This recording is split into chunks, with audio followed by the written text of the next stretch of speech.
Welcome back to the latest episode of Track Coach Clubhouse. It's the 11th of November and we're back in lockdown, so we thought there was no excuse not to deliver another episode. I'm Andy Poppleton, a sprints and hurdles coach from Tunbridge AC, and I'm joined by Mark Hookway.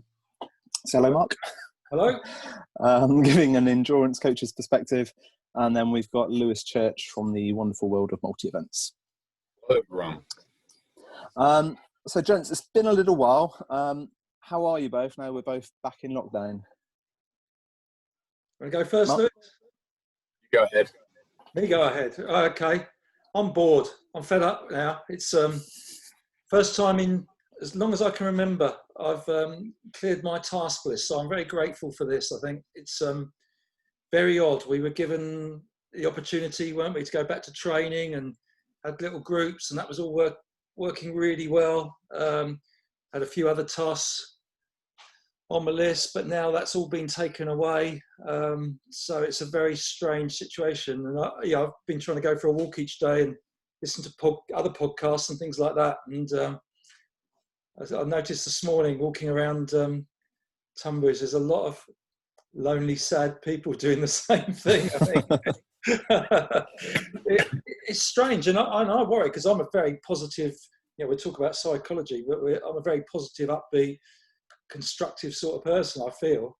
And it worries me how other people must feel at this moment in time. And I think, social contact in some way is so important, isn't it? And, that's been a big part about being back at training in groups and things like that. So, I've said to some of our guys, one guy this morning just got an invite from another runner in his area where he lives. We'd like to meet up to do a session. I said, just go for it. You just need, the number one priority has got to be, mental health, really. I don't like that phrase particularly because it covers such a wide range of aspects. But I think seeing people having some sort of social contact, even if it's 2 meters plus apart, I think is very, very important. And I say it worries me because I feel a bit lost myself at the moment. Normally I'm out of control with stuff to do, so it's really, really odd. Yeah, no, actually, I saw on Facebook group of some mile club, or one of my old clubs, this morning that they sort of put up a thing about running buddies, and the chairman was just saying, like, if anybody wants a running buddy because they want to meet up with somebody, and I think particularly as it's sort of getting darker and from a safety point of view, I think just get in touch with us and we'll try and pair you up with people, which I thought was a really nice idea, because I think, like you say, just having a bit of human contact is really valuable at the moment. I think it's even more difficult when we had the first lockdown for a number of weeks, back in March, April. It was quite clear cut. Nobody was working, doing anything particularly. So Zoom meetings, get-togethers like that were quite prevalent. Whereas now you're not quite sure, because we've got a mix of people that some are working full-time, some working part-time, some absolutely nothing to do. So you don't want to impinge on people's privacy and things by keep pestering them. But I certainly make a list of people to regularly give a phone call to and have a chat. But even then you think they could be quite busy. So I don't really want to, you feel a bit guilty sometimes. You do have some big news, don't you, Mark? But you're an exciting development in your life, in a new career venture. I've been, well, that's another thing kept me busy during the summer. I was writing my books about my experiences with coaching and team managing over the last 15 years, and somehow I've got them. People listening on, without video won't be able to see them, but somehow I've got the draft proof copy, the proof copies.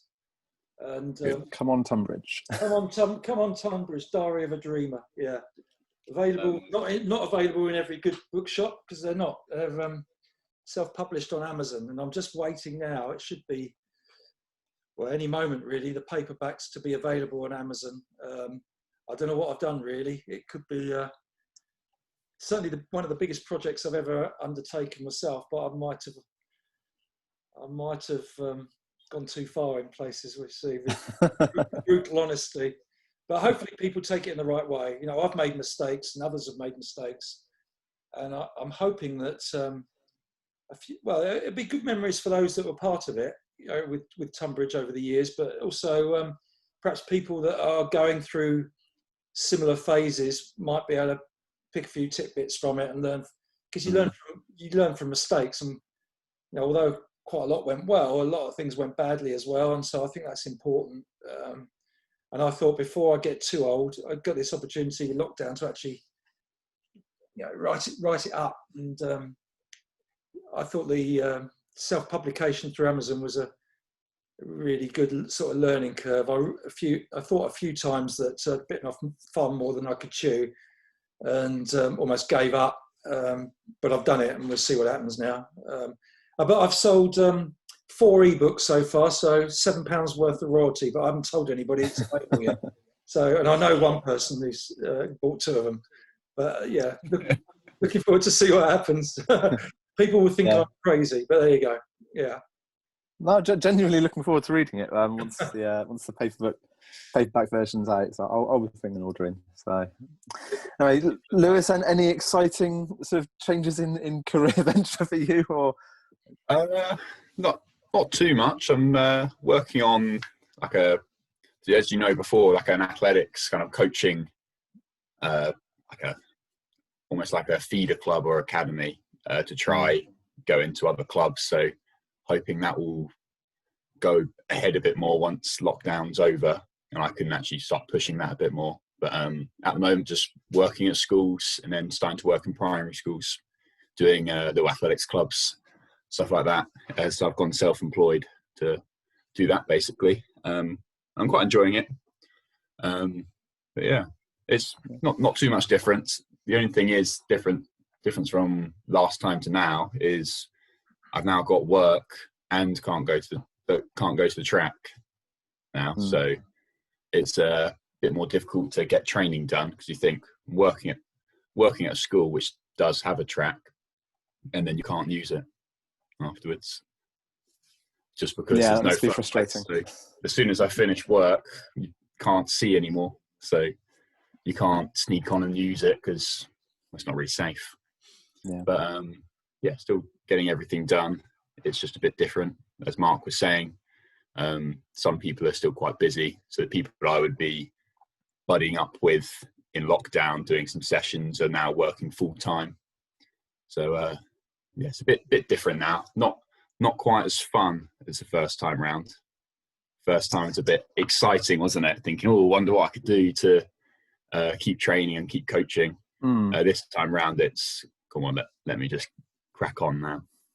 Yeah, no, I think it's far easier being locked down in nice sunny conditions, isn't it, than middle of autumn. But we've been quite lucky, to be honest, still. But it's just, I mean, I think particularly coming from the sprint side, what's just been so much harder this time is the lack of decent ground to run on. Because it's even last time round, I had a few that had a few small issues with sort of slightly uneven cricket pitches. Like, you do your best to try and find flat ground, but when you're going flat out, it doesn't take an awful lot to throw you off, and people can potentially have a few issues from that. But this time round, where everything seems to be waterlogged, we're struggling a bit. But we'll make do and crack on. But anyway, so today, as Mark alluded to just before, suggesting cracking topic, you suggested, Mark, of looking at psychology, both from athletes themselves, and I think that's something that we'll definitely touch on, how the sort of their mentality is an important factor in how they do, but also sort of a less discussed side of it, which is the psychology of the coach and the challenges that we all face too. So that's if we sort of start off, maybe sort of talking more about the coaching side of it.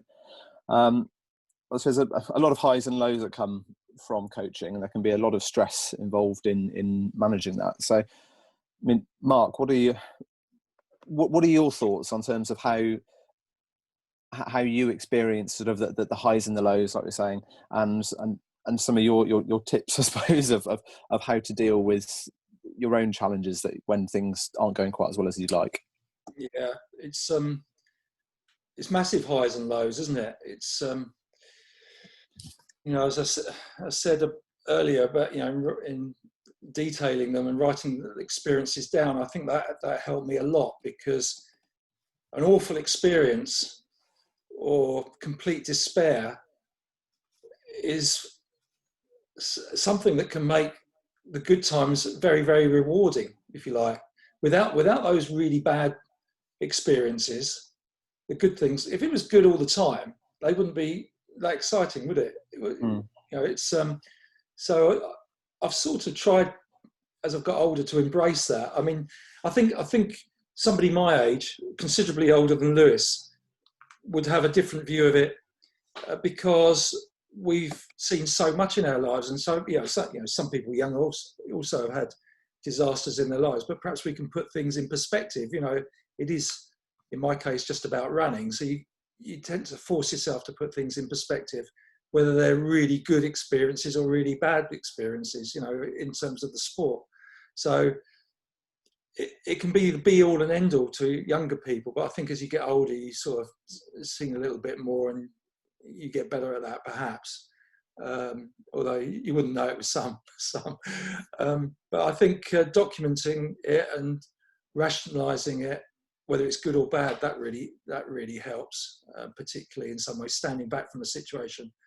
But when you were talking and introducing it, I think I've often thought that as a coach, you need to appear calm and as serene as possible, while you might be flapping underneath the water quite a lot. It's like the swan effect. Now, some coaches obviously don't take that approach, because we're all different personalities. But that's what I've tried to do. I've tried to keep sort of a humour involved, try and make it enjoyable, try not to get too down with people, or try and lift them up when they are down, rather than just panic and stress and think it's the be all and end all. So it's and I think the other big thing, I often think, when you go to training, particularly at training, you can be almost putting on an act.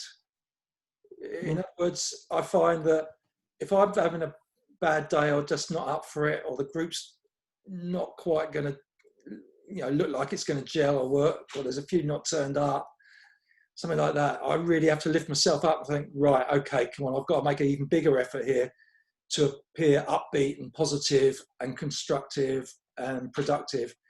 And so I up my game in those situations, which I think is important. Otherwise, potentially the whole session can disintegrate. If you're not up for it, and that's what people are athletes are looking at you for: guidance, encouragement, motivation, organisation, all these things. And they expect them, I think, they keep coming back, because you've got high levels you're trying to attain. Yeah.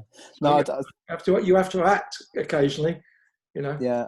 I think it's interesting, sort of saying about when you've had a bad day and you turn up and sort of putting on, a bit of a show to almost like kind of go to the other extreme. I think there's certainly times you have to do that, but I think also to kind of put like the more positive side on the kind of the psychological impact of coaching. I find if I've had a really bad day, sometimes actually coming down the track and coaching just makes me feel so much better. Yeah. Just because you can kind of chuck yourself into that, and I think particularly I always find it more with the younger ones, like the kind of tend not to work with so many younger ones nowadays, but kind of back when I used to work more so under 13s, under 15s and stuff, it's the kind of the enthusiasm that they have is sort of quite infectious. That sort of childlike enthusiasm, and I think if you've had a really rough day, and you come to that can really lift you sometimes as well. Oh, definitely. I helped out my wife with a group of 9 and 10-year-olds, 3 or 4 times recently, and it's quite amusing. I was joking to some of the parents; they're so upbeat. It was pouring with rain one day, one of the 10-year-old girls said to me, "Mark, if that rain comes over, will we carry on training?" And I just said, "What do you think the answer is?" She goes, "Yeah, we'll be training." And they just cracked on and were up for it. Now, no moaning, just they loved it and got on with it, and they were feeding off each other.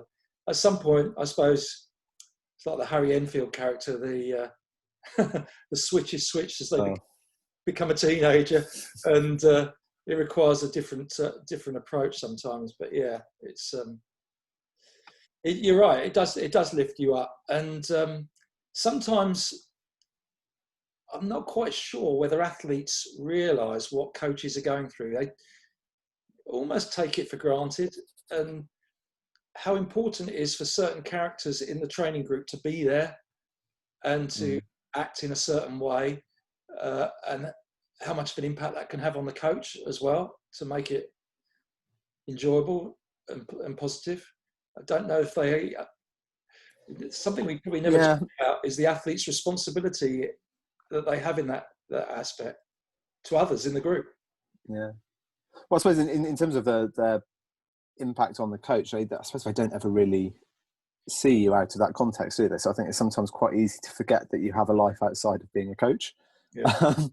So I think, for them to appreciate that there are other things going on. But no, you're absolutely right that kind of key characters in a group, I mean, whether it's for good or bad, they can have a huge impact. And I know I've had situations where I've been, because of situations going on in the squad, and interactions between athletes, and I've just not looked forward to coming to training just because I know I'm going to have to deal with all that drama, and you don't really want to be honest, because it's hassle. But Lewis, I'm quite interested to get your takes. Obviously, you've been doing a lot of work in schools and things with that. I think, almost sort of regardless of what your job is, I think there are probably times when you're doing something as your livelihood, there are times when it can kind of sometimes feel like a bit of a chore. Do you ever find that with coaching at all? I do find that mainly on days where if I don't have had enough time between, let's say, going from school to the track, I've had a bad session at school. Let's say the kids have been just mucking around, and I've got straight in the car and gone to the track. I haven't fully switched out of the school mode, and then I'm coming into the track being effectively downbeat, thinking, "Oh God, it's another session of abuse." No, but yes, I think it's quite difficult to snap out of one into the next sometimes, especially if it's raining the whole day. Basically, you're already wet through. You think, well, I've got to restart now.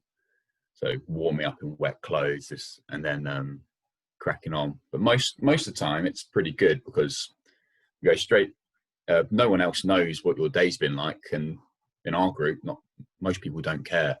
We just kind of get on with it and go straight into this session. It's almost a new day. So the day starts at training.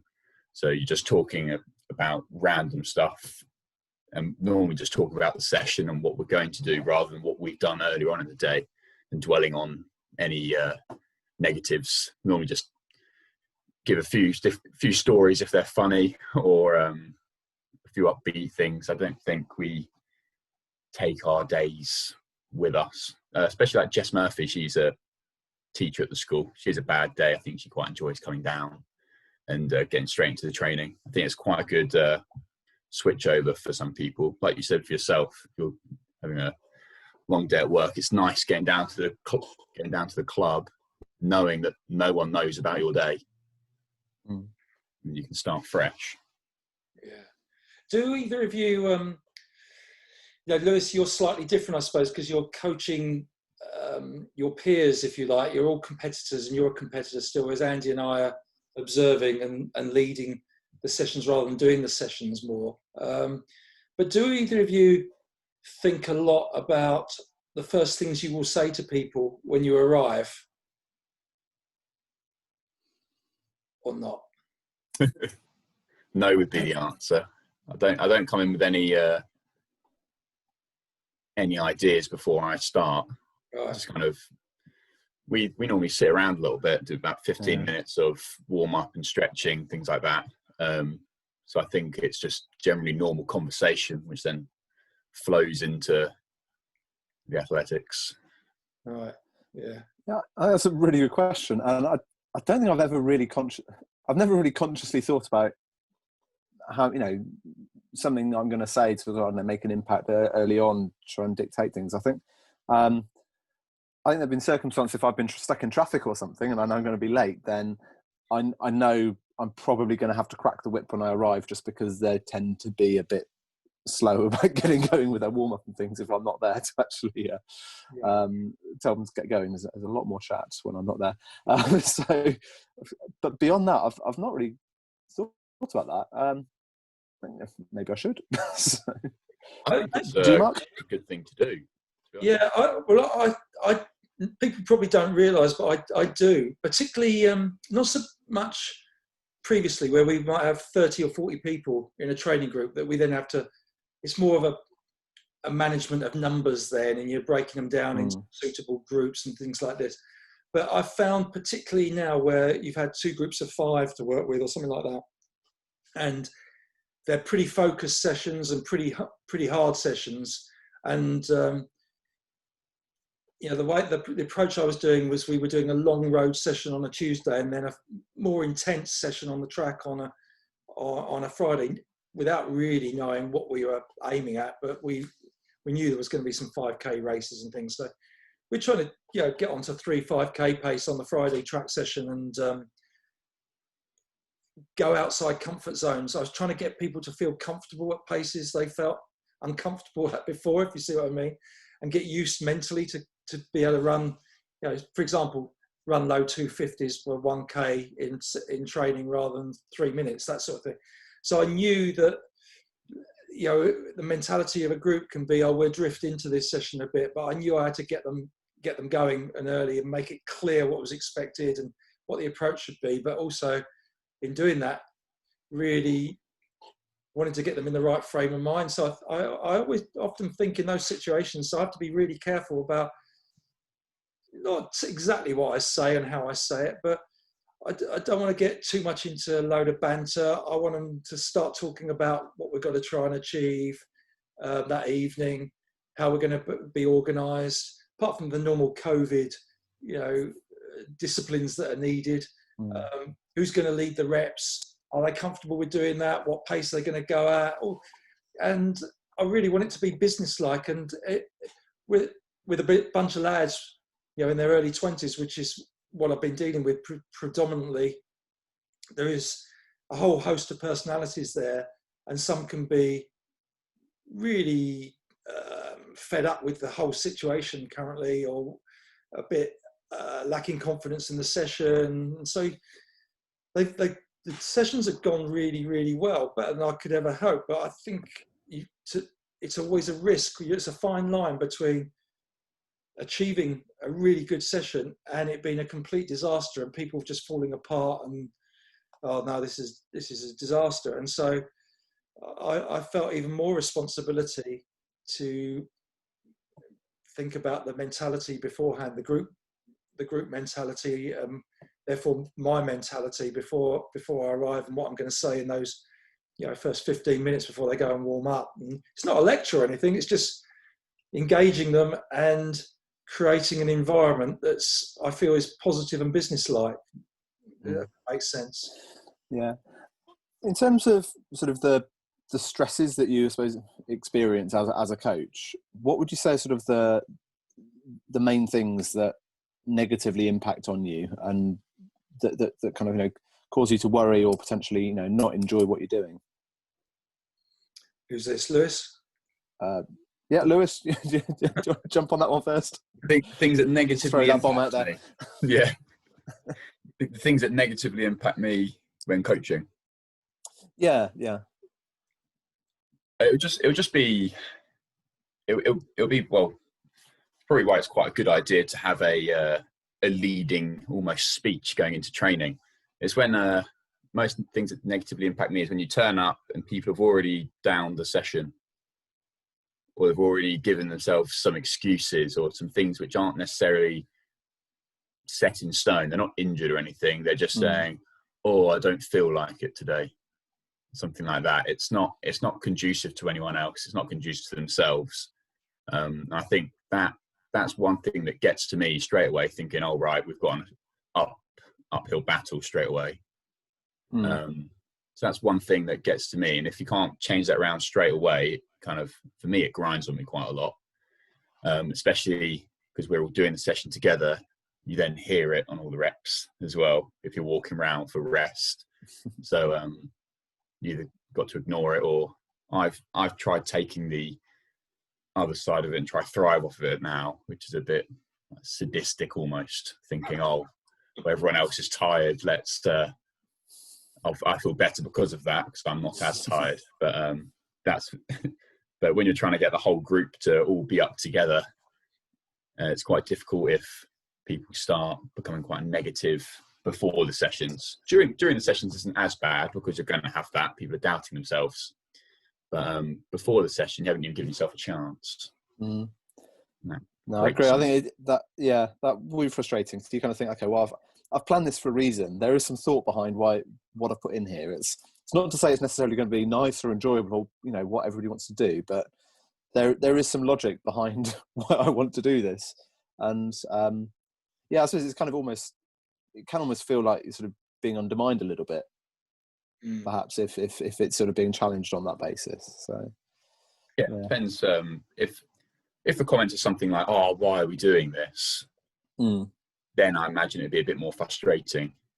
Whereas most things I hear are, "I feel terrible, I can't do this," rather than,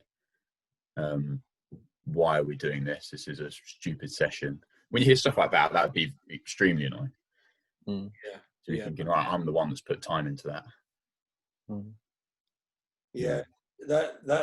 That is something I must admit I don't hear too much of.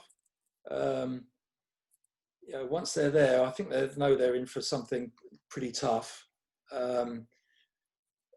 But I do want athletes to say if they've had a bad day. I don't want them to have a rough session and then afterwards say, "Well, I hardly slept last night for these reasons," or whatever. I'd rather them say up front.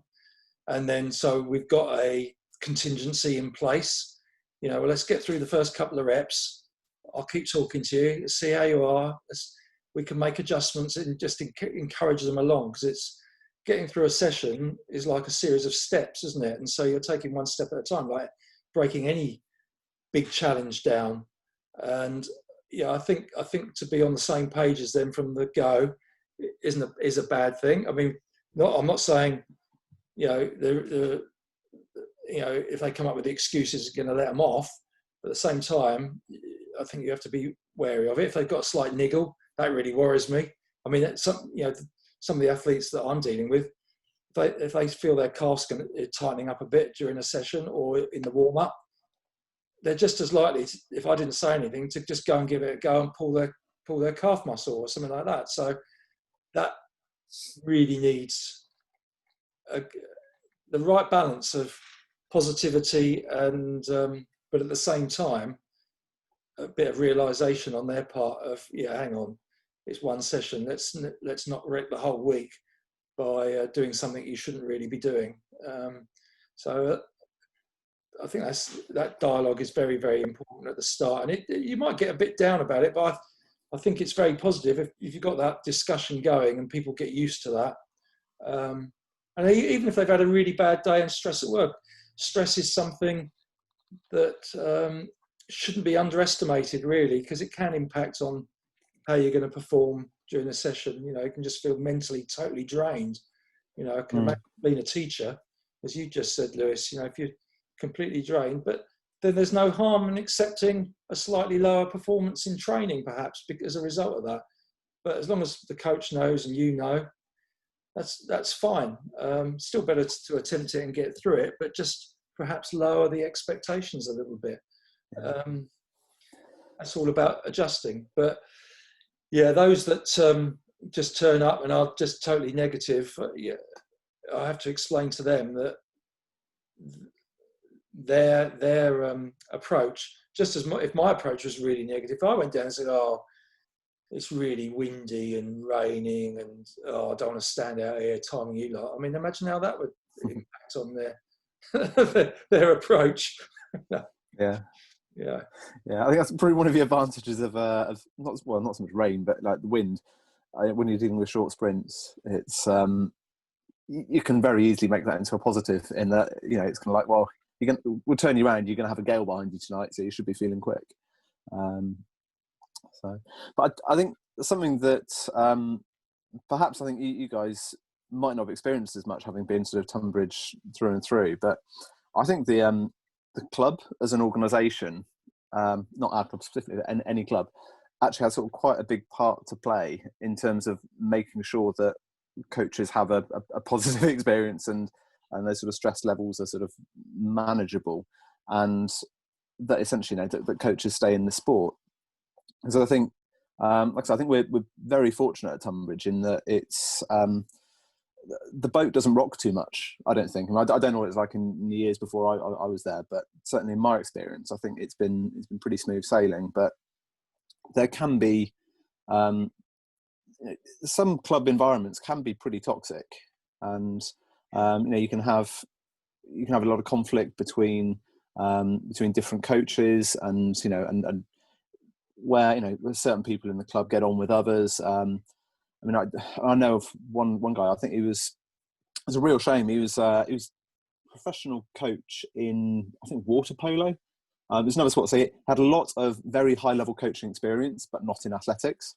And he ended up coaching at a club that I was sort of involved with a bit a while back, and he was essentially forced out because I think it pretty much people sort of felt he was treading on toes, and I think there was plenty of space for him, but in all honesty, I think it was jealousy. The athletes that came to him were doing very, very well, and I think kind of the people that have been there forever, I think they were a little bit jealous, and it was pretty much forced out, which is just really sad. But I think it's probably just when you get groups of people, sometimes people don't necessarily behave particularly well, and that can impact on others quite negatively. And there's a case with another local sports club last week where I believe one of the coaches just wasn't. I don't know quite what was happening exactly, but he was rubbing a lot of the other coaches up the wrong way and just not acting as part of a team. And in the end, they had to vote him out. And he's now gone. Yeah, even though we're all coaching different events, there is a team aspect to it, and it's something we probably don't, like most clubs, don't pay much attention to. If it was a business, it'd be different. But we're all volunteers contributing in our own little way to a club. Andy, you're very complimentary about Tunbridge, but there's people that don't really get on with each other, just as there are in any environment. And you're treading carefully sometimes to how far you can push and press some buttons and not others. Whereas I know other clubs where the coaches just do not talk to each other, operate on complete isolation from each other. The athletes chop and change between the two occasionally and things like that. It can't be very enjoyable, but it's very difficult to keep a lid on all that because people are such different personalities. But if you find yourself in that situation, that is a very great source of stress, I should imagine. Very, very difficult because you're going down there essentially to do something you enjoy, but you can't enjoy it. Yeah. It's gone quiet again, Lewis.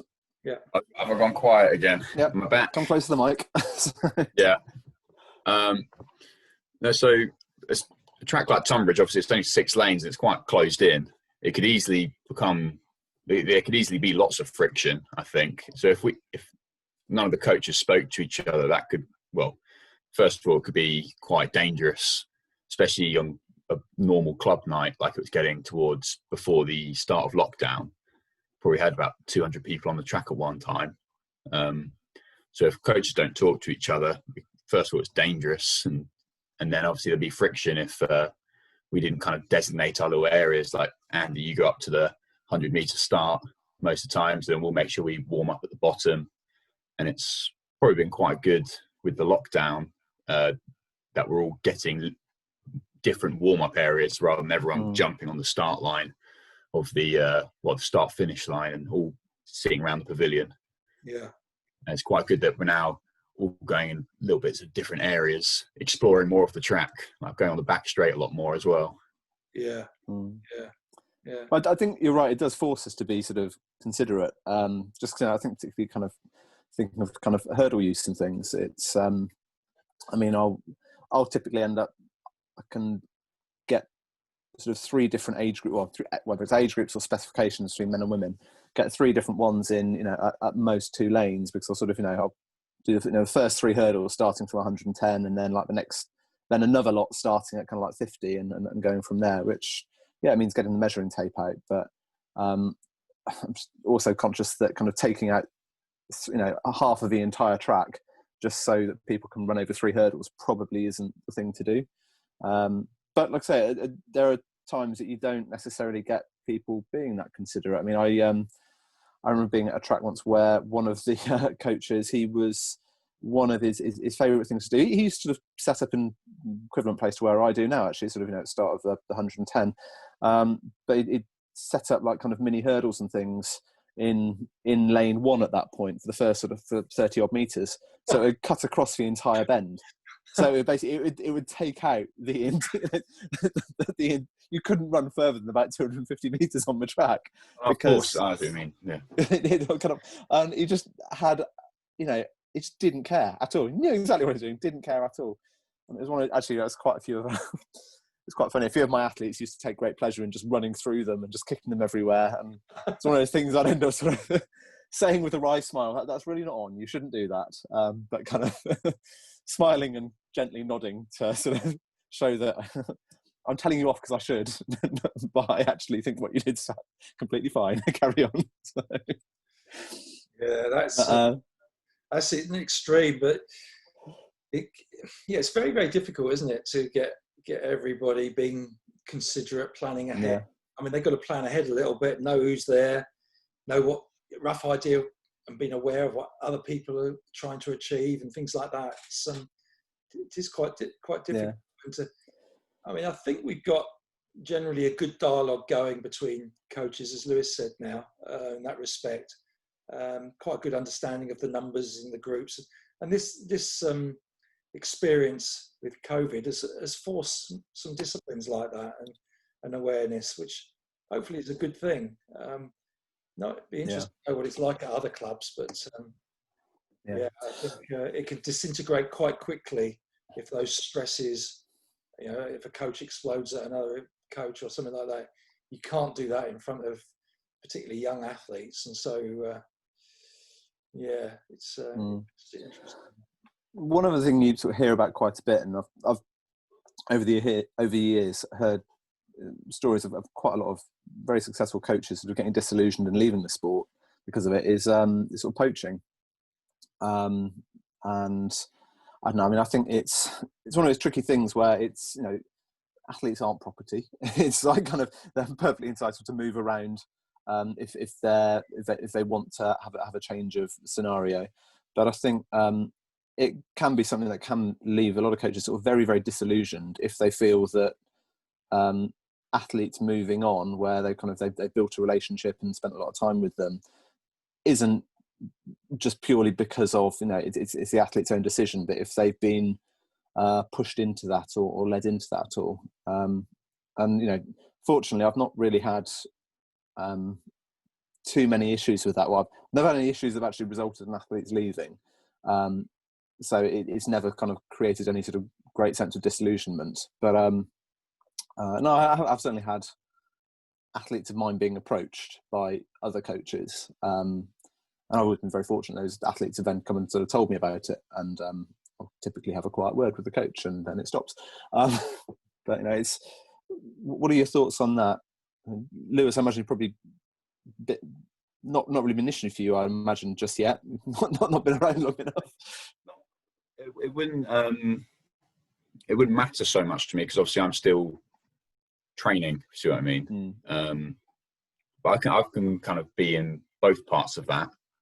So when I was being coached, I was asked by quite a few coaches to come do sessions with them, and I'd always have a conversation with David Hull at the time was my coach, and say, "Oh, I've been approached by this person offering to do a bit of training with me," and David would always give his opinion and say, he normally always say, "Great idea to get some more like input," basically.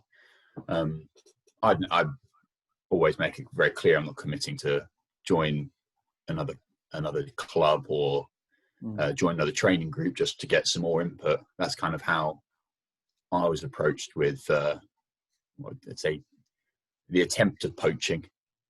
But again, it's not. I never found it too much of a problem. Obviously, being an athlete, I just thought, well, I'm trying to get better. As a coach, again, like I say, I haven't had anyone poaching because I wouldn't say I'd necessarily assign myself as the coach because we're all similar age and peers. It'd be a bit oversteps the mark of almost friendship, saying I am the coach. This is your training under my umbrella. Yeah, I suppose part of the difference as well, like you say, where you're training yourself, you would be doing that anyway, which I think is a very different dynamic to, say, someone who has, I won't name them, but I'm thinking of someone in particular. So you got a coach who has taken someone from under 13 to a European junior title, and they've sort of worked very closely for years and years and years. And then actively you find out that they're moving on, and it turns out that coach has been sort of, tapping them up for a while, essentially sort of planting the seeds of, oh, you could be doing this better and I'd be doing this with you. If you've invested that much time in building that relationship and doing that work, that must be pretty gutting, really, to feel that somebody has come in from outside and rocked that boat. Like I say, if athletes feel they need something new, and then that's absolutely fine. I have no issue with that whatsoever. I think it's coaching, the coach-athlete relationship. It has to be a partnership, and both of you have to be. That has to be what both of you want, or it's not going to happen. But no, I've seen other situations where athletes back, in my day as an athlete, when I was sort of training with people, I remember one girl who every single race that season, from 60, 100, 200, every single race was faster than her PB in those events from the year before. It's not to say she just set a PB. It's like every single race was her slowest one of the season was faster than her PB from the year before. And because she had this other coach sort of constantly in her ear that was sort of basically sort of double-handed, sort of backhanded compliments, sort of saying, "Oh, you've done really well, but it's a shame about this, that sort of thing." She came away feeling that her training hadn't gone well that year, and that she wasn't sure. And basically, she lost faith in the coach that we were working with. And I mean, I was only privy to all of this because I was good friends with her boyfriend, so I was kind of getting it all from the information from there. But you just kind of think, God, that's the damage you've done to that athlete's confidence just to try and get them to come and train with you. It's just not on. Yeah. It's you get the situations as well where, if you think of someone like KJT with Mike Holmes for, I don't know, 10, 15 years, and then she moved to France, I imagine, obviously on her own accord, to train with, I can't remember the guy's name. Maya's coach, yeah. Yeah. Bertrand or something. Yes. Something yes, that's it. Yeah. Yeah, and then within, obviously, as soon as she moved, it was then the World Indoors? Yeah. And then obviously she did extremely well there, and then he was given a lot of praise for that, despite having a very small part to play in it. Very recent, but you think felt bad for the previous coach for not getting that that praise as well. I gotta say, it's probably at that point, it's where it's a fairly quick turnover like that. It's a bit like that. The icing might have been put on the cake, but the cake had to be in the oven beforehand. Yeah, exactly. a clumsy metaphor there. Did the job. How about you, Mark? Because I imagine you coached a lot of very high performing athletes over the years. I'm sure that a few of those must have attracted the attention of various people, and some as well. I imagine at a level where they're being maybe told that support might be available if they move such and such, things like that, or you should be coming to this university and training with this person. Have you experienced any of that? Oh yeah, definitely. A whole mix. I think I've been quite cunning with, if you like, is that I've kept the role of as team manager of the club for the winter, the cross country, road relays. So whatever happens with the athletes, I've still got that relationship to check in on them. How are they? How's the training going? They still feel they can talk to me, hopefully. And if they've got a problem, it's part of that relationship, team manager, if it's not coaching. So I've always really valued that, because otherwise it does become a bit strange. Somebody, like you said, somebody you work with through all their teens, and then they go off to university and they're going to be coached by somebody else. I've always been you can't really have two coaches. It can be too many subtle conflicts and things like that. And so when somebody does go to be guided by someone else, I'm very careful about chipping in, saying, well, why did you do that? Or why did you do that? Or you should have done that. That's just like you exactly said, the other way around, before somebody goes, but even after somebody goes, I think the pre-existing coach has got to be a bit careful how they approach it. I mean, most people that have moved, they went to people like George Gandy at Loughborough. I'd still have dialogue with them. And it's funny, really, because there's like an unwritten rule that coaches can't get shot of athletes that they don't particularly gel with, or in your group. You can't say, actually, I don't want you lot. Can you just clear off, and I'll concentrate on the ones I really want to work with? That's that rule you could do. But I think coaches, their nature is they want to help everybody and do the best they can for everybody, even though they can be a bit of a pain to deal with, or high maintenance perhaps. But so there's this unwritten rule that the athletes can go and look for grass that's greener on the other side, but coaches can't particularly. And that can be really difficult, because I'd hate to upset anybody by saying, actually, you're not good enough. I'm not that interested, to be honest, in what you're doing. So would you go and find somebody else? I just can't imagine saying that to anybody.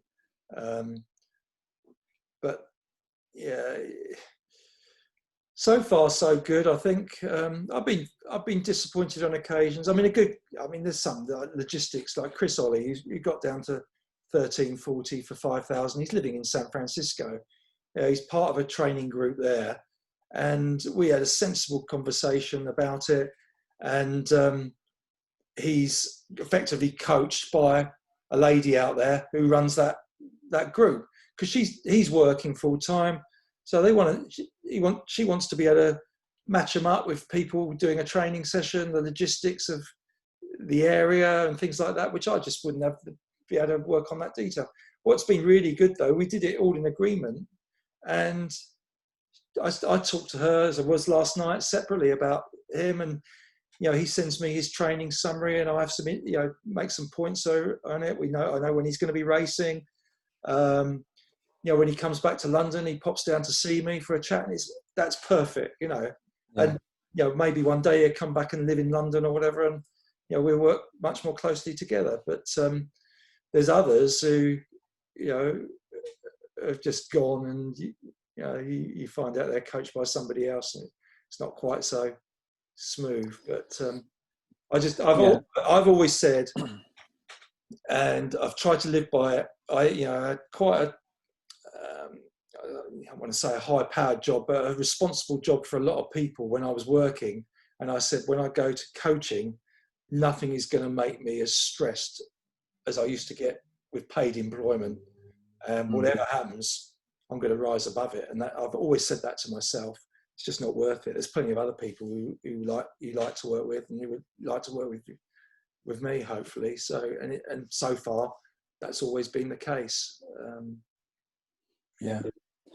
Talking about work outside, I think kind of the balance between coaching and, well, work outside, just life outside generally as a whole, I think that can be a source of stress and can make things sort of quite difficult and you know, potentially, again, a reason why people maybe drop out of coaching at times is because, you know, they're getting that balance right can be really difficult. I mean, Mark, as you said, it's you know, the job that came with a lot of responsibilities before. So I'm not entirely clear on the sort of chronology of your professional career and coaching career. But I mean, were you doing both alongside for any significant period of time, or does coaching follow more afterwards? I think it's 11 or 12 years since I effectively retired from paid employment. So what's that take you back to 2008? And Yeah, I started 08, 09, coaching about 2002. So I had 6 years doing the two. But in those 6 years, and I think it's really important, is I was working alongside another coach, the two of us. So if one couldn't make it, the other one could. And then we've always generally embraced other coaches coming in and helping out, or volunteers. I've always said, in terms of volunteers, if somebody says, "Can I help?" find them something to do. Don't turn them away, because you might just want somebody holding a watch, or just organising one of the subgroups slightly, or keeping an eye on them. That is so important to have that resource. I know you've got it, Andy, particularly with 2 or 3 people, and you couldn't do it otherwise. And gradually they learn, and you can say, "Well, I'm not making it tonight. Can you run the session?" almost, and that relieves a lot of stress. And people have to understand that at short notice things can change if you're working. So I think also you have to, depending on your work situation, you need to prioritise what the key things are. You know, how much reportability you do, how much upfront planning you do, all this sort of thing. You might not be able to do all of that. You might just only be able to turn up twice a week, and then you have to make it clear to athletes that's what you can do, and not create an expectation beyond that. The difficulty is, if you do a whole range of raft of other things alongside it, then you've got to maintain that. And if your work circumstances change and you have to go backwards, that can be, I imagine, quite difficult. Yeah. But I've effectively had to do that recently, you know, in terms of, you know, I was coaching in some way, or team managing 6 days a week probably, and now it's been generally, you know, face to face, and now it's probably been twice a week. But I filled that in with, you know, giving them replacement sessions for circuits and conditioning and things like that. And they're older, they're adults, so a lot of them will get on and crack on with all those sorts of things, or their long runs. And you know, I'm not going to go out on my bike and cycle with them like I would have done with the Sunday morning group. So you just have to mix and match. But the less time you've got, the more time you've got to trust the athletes, and that certainly sorts out the wheat from the phrases. I think another area you're sort of very, very fortunate in is you've with Dawn.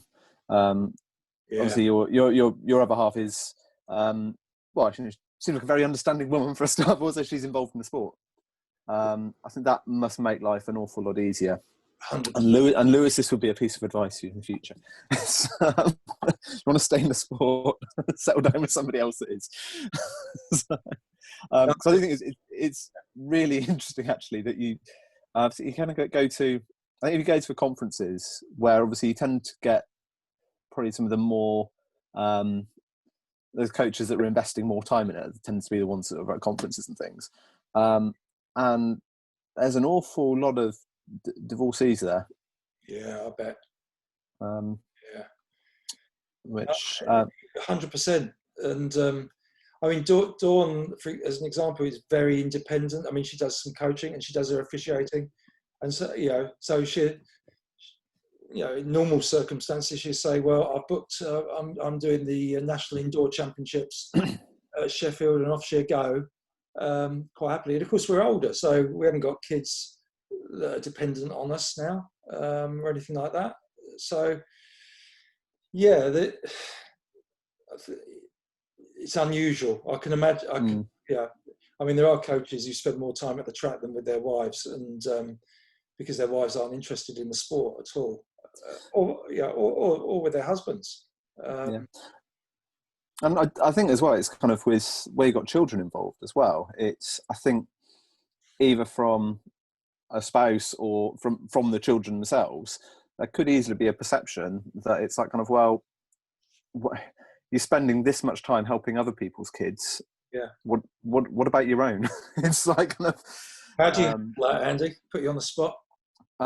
It's, well, I'm also very fortunate in that I think Amy is very understanding of athletics, which is really unusual given that she's not from it, hasn't been involved in it. So it's kind of when we were sort of first talking about that, the kind of, if you kind of come from a background where, I don't know, people have, spent time and stuff on their hobbies have maybe been, music lessons or playing tennis and things like that.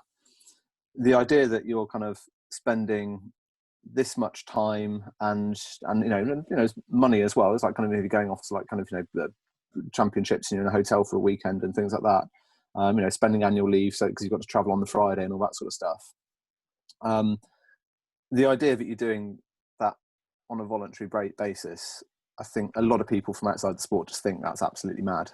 And I think it's, like I said, I've been very fortunate with Amy, but previous relationships going back, I mean, that's it has caused problems. And ultimately there have been situations where I've, I wouldn't say it's been the only reason that relationships have ended, but it's definitely been a factor. And I think, the fact that in those relationships I wasn't willing to compromise the coaching probably says something about that relationship anyway.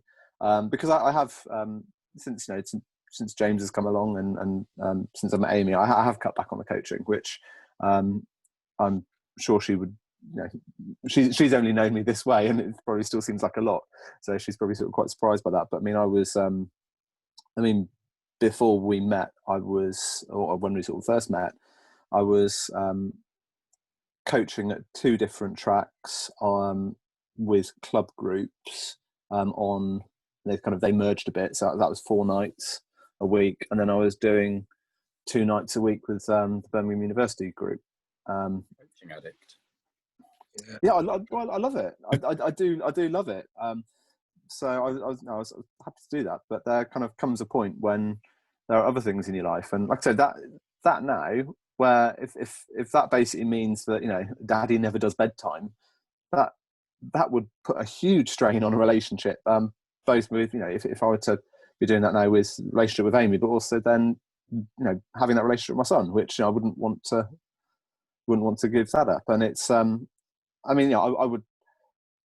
would never want to push James into any particular sport. I really hope that he's passionate about something, whether that's music, whether that's woodworking, whether that's sport. I don't know. I want him to be passionate about something, but I would never want to sort of push him in a particular way. But I'll be honest, I really hope that he's into athletics, just from a logistical point of view, it's going to make life so much easier. It's going to be really difficult if he's wanting to play squash like kind of five nights a week. I'm just like, God, how are we going to do that? So those are, he's only 4 at the moment, so that has a certain set of challenges. But once he's got his more own independent hobbies and things, that's that's going to be another bridge to cross. And but that's maybe where developing that assistant coach is key, because you can still organise and govern, if you like, from one perspective, but having that support somehow, looking almost like having somebody who can just stand in for you and have confidence and work together. And that can be very, very rewarding when there's 2 people, bouncing ideas off each other. And I see that a lot in the distance running fraternity, you know, Brighton Phoenix, Cambridge and Coleridge, places like that. You know, it happens quite a lot where 2 or 3 coaches work very closely in conjunction, and I think that's particularly important if you do have you know partners in A life. yeah, definitely. What about you, Lewis?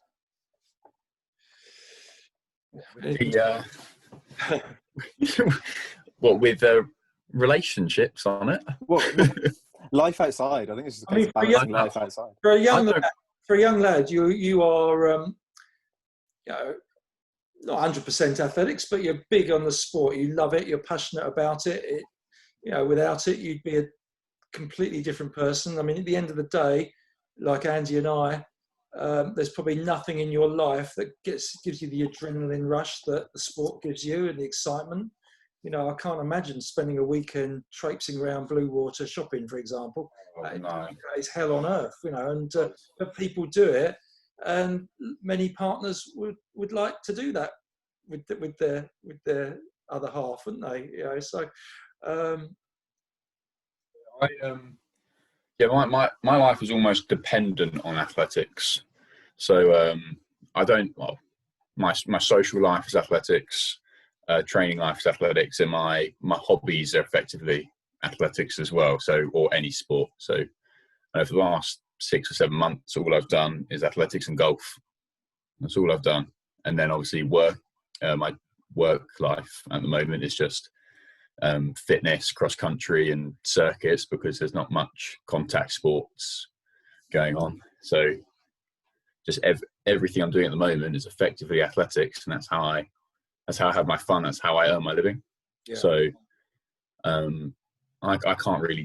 can't and wouldn't want to really deviate from that. Like you said, I wouldn't want to go to Bluewater at all. I'd say once you've got a kid, Dinotropolis is amazing. It's Dinotropolis. It's a dinosaur-themed soft play. It's great. You go as well.